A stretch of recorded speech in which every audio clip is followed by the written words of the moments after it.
Welcome to another episode of IFS Meditations and Insights, a podcast that explores the internal family systems model and gives you some meditations to put what you learn into practice. IFS is an innovative and powerful approach that helps individuals understand and heal their internal parts. By recognizing and nurturing the different aspects of ourselves, we can cultivate inner harmony and self-compassion. I'm your host, Tim Fortescue. And today I'm going to get curious about the burdened and unburdened parts within our internal family from an IFS perspective. So let's dive in with some courage and curiosity if we can.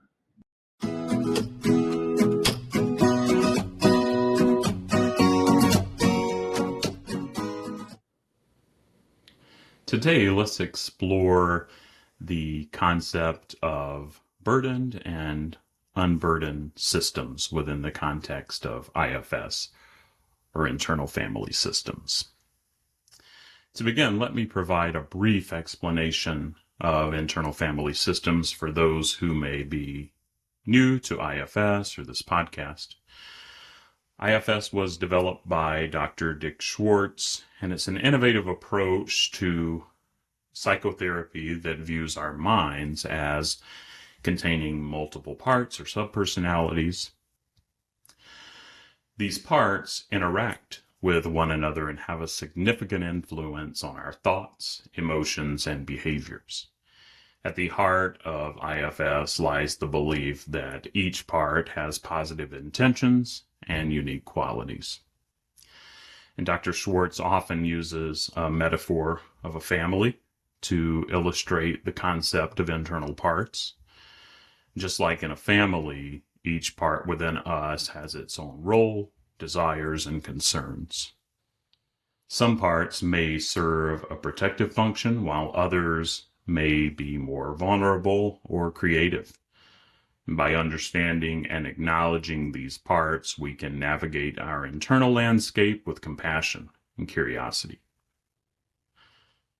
Now let's look into the burden system within IFS, and know that if you'd like to see a graphic of the burdened and the unburdened system, you can find that on my blog by visiting blog.faithfullygrowing.com.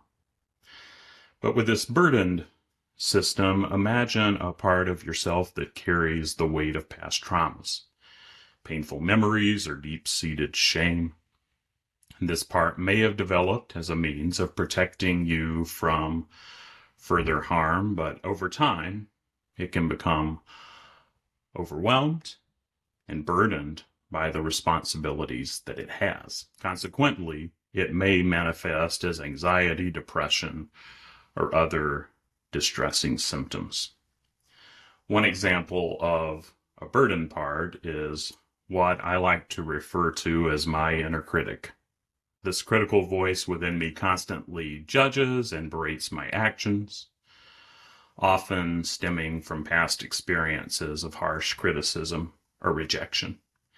And while the inner critic may have initially emerged as a way to keep me safe, it can become burdensome and hinder my self-esteem and my personal growth. On the other hand, within the framework of IFS, we all also possess an unburdened system. Imagine a part of yourself or myself that remains untouched by trauma or negative experiences. This unburdened part possesses innate qualities such as compassion, wisdom, creativity. It serves as a resource to help heal the burdened parts and restore overall harmony. One example of an unburdened part is what I like to refer to as my inner child. This playful, curious, and joyful part represents my authentic self before it was influenced by life's challenges.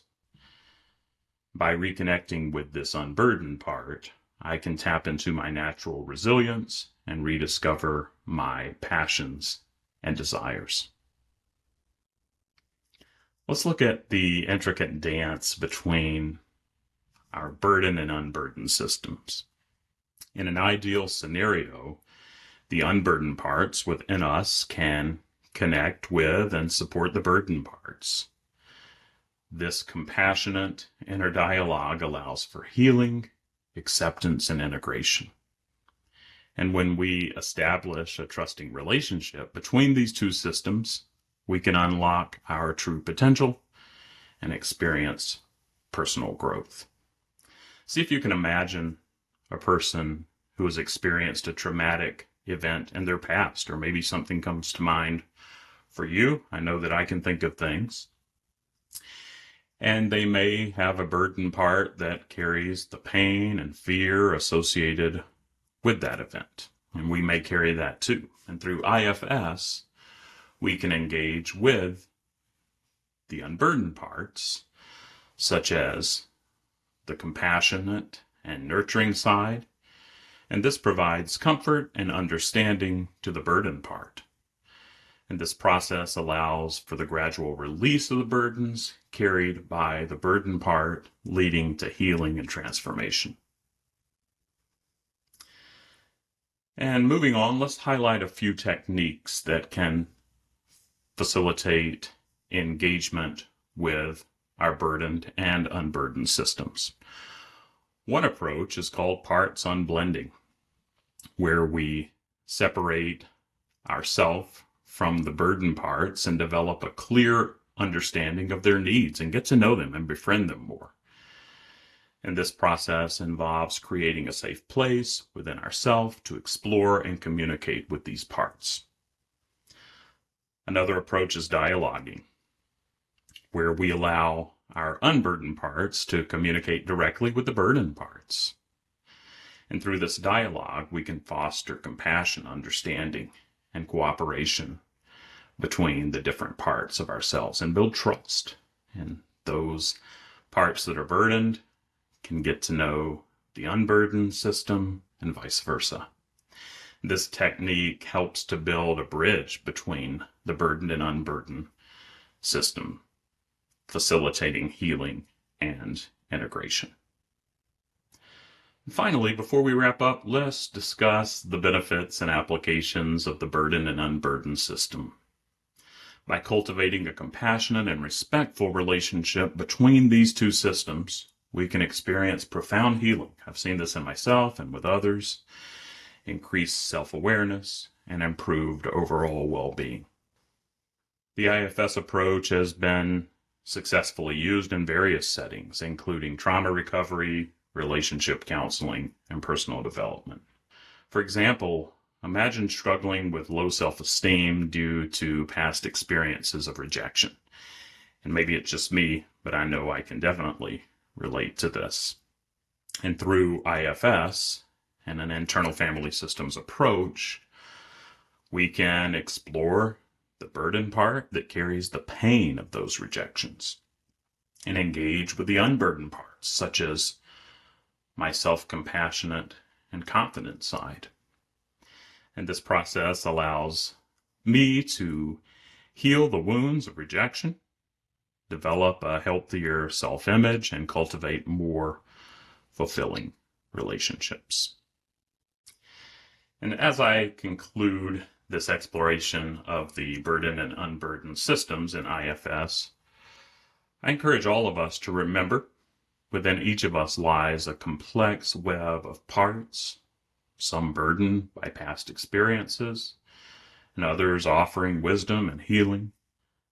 By embracing these systems and fostering a compassionate inner dialogue, we can all embark on a transformative journey towards self-discovery and emotional well-being.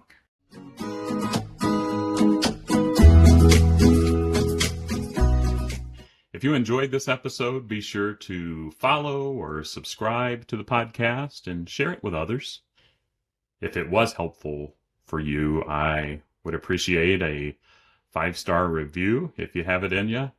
But you can find out more about me and my coaching practice by visiting faithfullygrowing.com. Additionally, email questions that you might have to me at tim@faithfullygrowing.com. But until we meet again, take care of yourself, stay curious if you can, and if you can't, try to welcome the parts that struggle with being curious too.